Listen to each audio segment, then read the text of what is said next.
My name is Becky Thiessen, and I'm a visual artist. And I recreate scenes that I see in my daily walks around the neighborhood or whatever, using various types of medium. Thread and felt is my most favorite right now, and my sewing machine I use to draw. So lots of artists, if they were like that, a musician would have to have a mini disc recorder, or an artist.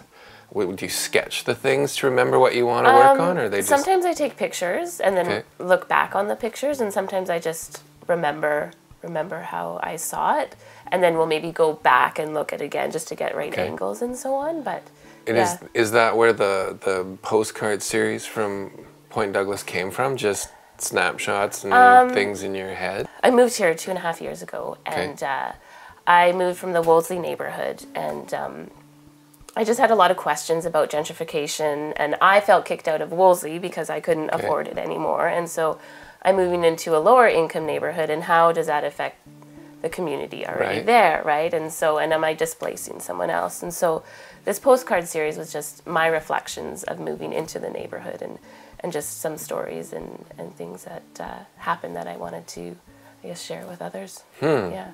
So what was that journey like then, coming into this neighborhood? Was it what you thought? I think I was pleasantly surprised. I really didn't have many expectations. I had a friend who lived on the street, and so I knew the neighborhood but wasn't totally comfortable yet here. And so, just after being here, I felt like this is my home, and this is where I want to be. I read somewhere that you'd sent the postcards to the people who live in the area? Yeah. At the I'm on the board of the North Point Douglas Women's Center, and out there they run a program where if you want flyers or something delivered to every household, they'll hire some women to walk the route. So then that creates a little bit of community economic development, and also it gets my postcards out there pretty fast, but at a better price for me. And so what I had them do is deliver one postcard to everyone in the neighborhood, and I think there's about 800 different households, apartments and homes and so on. And so what's your favorite medium? You do different things, but like... Yeah, I think actually a lot of my education comes from my work at Art City, because there I've met just vast amounts of artists with, so many different talents and skills and mediums, and so I kind of could pick up on what I liked and what I enjoyed doing. And I'm not a person who wears lots of color, but my art is always very colorful. And when you're working with kids, a lot of their energy, I get energy from them, creative energy. And it's I would say my community art practice is very integral to my own personal practice. It kind of works off each other. So we use lots of felt, bright colors at Art City, and I started doing that and thought, I like how that looks. So I don't know. Is there anything like Art City in the Point Douglas area? Yeah? Graffiti Gallery. Right. Yeah, so Graffiti Gallery and Art City are both just over 11 years old. So do they still have youth programs and all that kind of stuff at Graffiti Gallery? They do some programming at Graffiti Gallery. Most of their work they do in various community centers around the North End. So just Norquay, just down the block there, every day they have art programming there for the kids and so on. And I've worked a bit at Norquay through Graffiti Gallery as well. You can actually see there's a building I can see it from my front porch that I worked with a bunch of kids this summer on a mural, and it's this one right there. So you can see that from my front stoop. So. Really? Yeah. That's awesome. Yeah.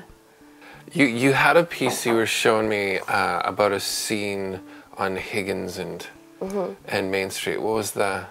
I was walking to work, and I was walking down Main Street, and I just had gone under the tracks there, and I noticed folks on the street pointing behind me, and so I turned around, and on the tracks there was just military tank after military tank, but there was probably 20 of them there, and it just caught me off guard, and it was so obvious the discomfort of people on the street seeing that, and I just knew that I had to translate that scene into what I do. For some reason it just hit me so hard, just seeing first the military is something that I don't see very often in Winnipeg, and makes me uncomfortable, and then just seeing people's reaction was really interesting as well.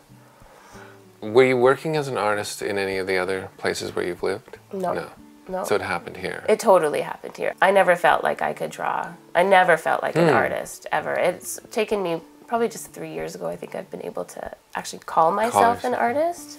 So I feel that Winnipeg is an incredibly nurturing city for becoming an artist, really supportive. I don't feel competition, just a lot of support and collaboration and community.